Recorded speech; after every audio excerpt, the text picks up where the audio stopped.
तकब्बुर किस बात पे? मरने के बाद कब्र के अंदर जाना है। कब्रिस्तान ऐसे नौजवानों से भरा पड़ा है जो कहते थे मौलाना फजर से नमाज पढ़ने आएंगे।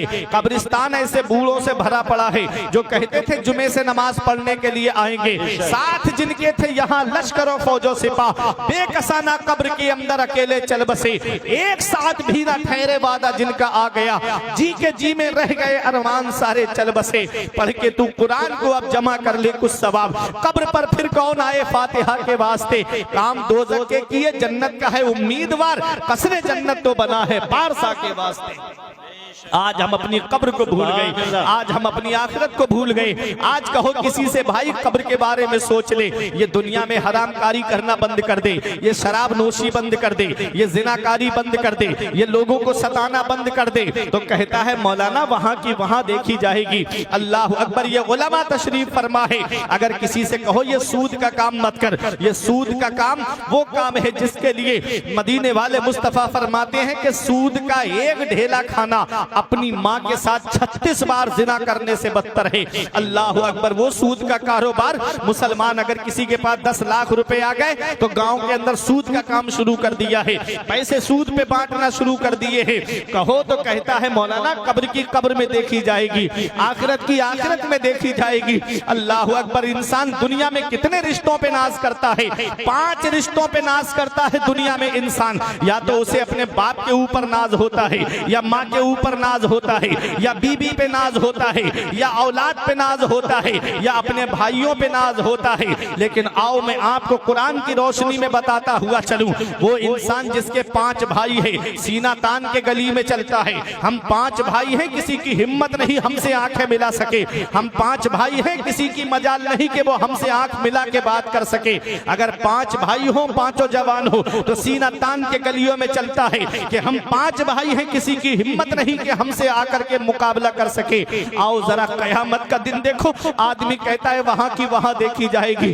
बताया जाए कि वहां सूरज सवा नेज़े पर होगा, जमीन तांबे की होगी, इंसान पसीने में शराबोर होगा, तो इंसान कहता है वहां की वहां देखी जाएगी। अल्लाह अकबर, वो जो दुनियादार है मैं उनकी बात कर रहा हूं, जिनके दिल में खुदा का खौफ नहीं, जिनके दिल में रसूलुल्लाह की सच्ची मोहब्बत नहीं, जिनके दिल में अल्लाह के अजाब का खौफ नहीं, जिनके दिल में अजाब कब्र का खौफ नहीं, जिनके दिल में जहन्नम के अजाब का खौफ नहीं, मैं उनकी बात कर रहा हूं। कयामत का दिन होगा, नफसी नफसी का आलम होगा, वहां कोई किसी का यारो मददगार नहीं होगा। सबसे पहले अगर कोई दामन छुड़ा करके भागेगा, अल्लाह का कुरान कहता है यौमा यफिरुल मरउ मिन अखी, वहां सबसे पहले जो भागेगा वो भाई होगा, जो भाई भाई से भाग रहा होगा। अल्लाह अकबर, दुनिया में भाई के ऊपर कोई तकलीफ आती तो भाई आगे आ जाता, भाई पर कोई परेशानी आती तो भाई अपने सीने पर ले लेता। लेकिन कयामत का दिन देखो, भाई के ऊपर आज परेशानी का आलम है तो भाई भाग गया है। यौमा यफिरुल मरउ मिन अखी, ये यफिरु अल फिरार मस्दर से है जिसके माना आते हैं भागना। अल्लाह अकबर, सबसे पहले भाई भागेगा। इंसान को दूसरा नाज जो है वो अपने बाप के ऊपर होता है, अपनी माँ के ऊपर होता है। वो माँ जो औलाद को तकलीफ हो जाए तो पूरी रात माँ सरहाने बैठ करके गुजार देती है। वो माँ कि अगर बेटे को बुखार आ जाए तो पूरी रात दुआ में गुजार देती है। वो माँ जब बेटे को बुखार चढ़ जाए तो पूरी रात सर का पोछा लगाती रहेगी, कभी पैरों का पोछा लगाती रहेगी। वो माँ जो अपनी औलाद से इतनी मोहब्बत करती है, अगर थोड़ी देर के लिए उसका बेटा गायब हो जाए तो माँ बेचैन हो जाती है, बेकरार हो जाती है। माँ को चैन नहीं पड़ता, माँ को आराम नहीं पाता। वो माँ जब बेटा पेशाब कर देता है तो माँ खुद गीले में लेट जाती है, लेकिन अपनी औलाद को सूखे में सुलाती है। वो माँ जो अपनी औलाद को परेशानी नहीं आने देती। कयामत का दिन ऐसा होगा, अल्लाह का कुरान कहता है यौमा यफिरुल मरउ मिन अखी व उम्मिही व अबी, उस दिन तो माँ भी बेटे से भाग रही होगी, बेटा माँ से भाग रहा होगा। इंसान को बाप पे नाज होता है, वो बाप जो अपनी औलाद की खातिर कोई दिल्ली कमाने जा रहा है, कोई मुंबई कमाने जा रहा है, कोई बेंगलोर कमाने जा रहा है, कोई 3-3 साल के लिए सऊदी कमाने के लिए जा रहा है, कोई कर्नाटक कमाने के लिए जा रहा है, कोई बेंगलोर कमाने के लिए जा रहा है।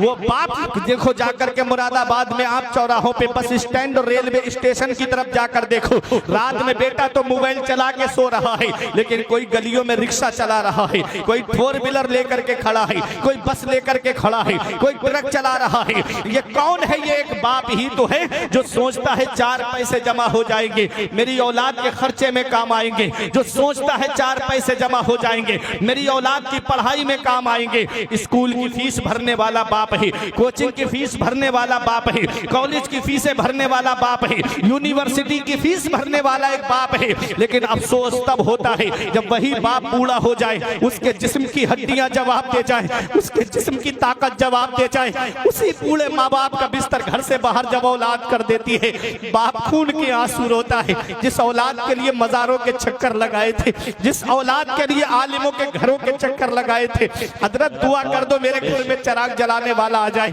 दुआ कर दो मेरे घर में कोई चिराग जलाने वाला आ जाए। आज वही औलाद जवान हुई, माँ बाप का बिस्तर घर से बाहर, बुढ़ापे में बंटवारा होता है माँ बाप का।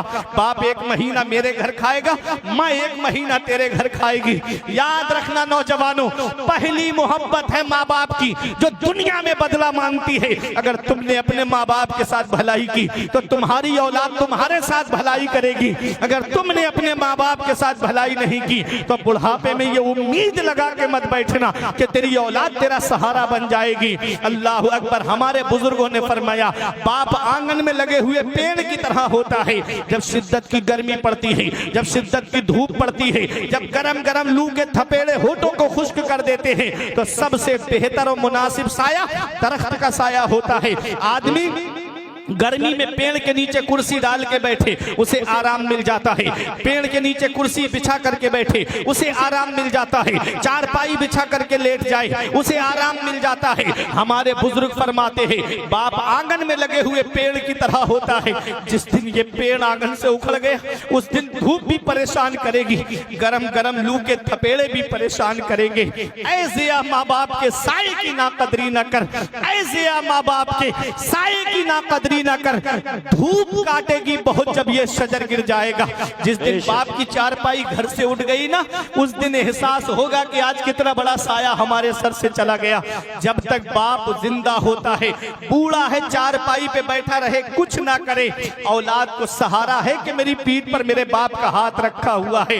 घर वाले भी मोहब्बत से बात करते हैं, खानदान वाले भी मोहब्बत से बात करते हैं, रिश्तेदार और पड़ोसी भी मोहब्बत से बात करते हैं। जिस दिन उस बाप की चारपाई घर से उड़ जाती है ना, उस दिन जमीन के बंटवारे के नाम पे लड़ाइयां, कभी घर के बंटवारे के नाम पे लड़ाइयां। अल्लाह अकबर।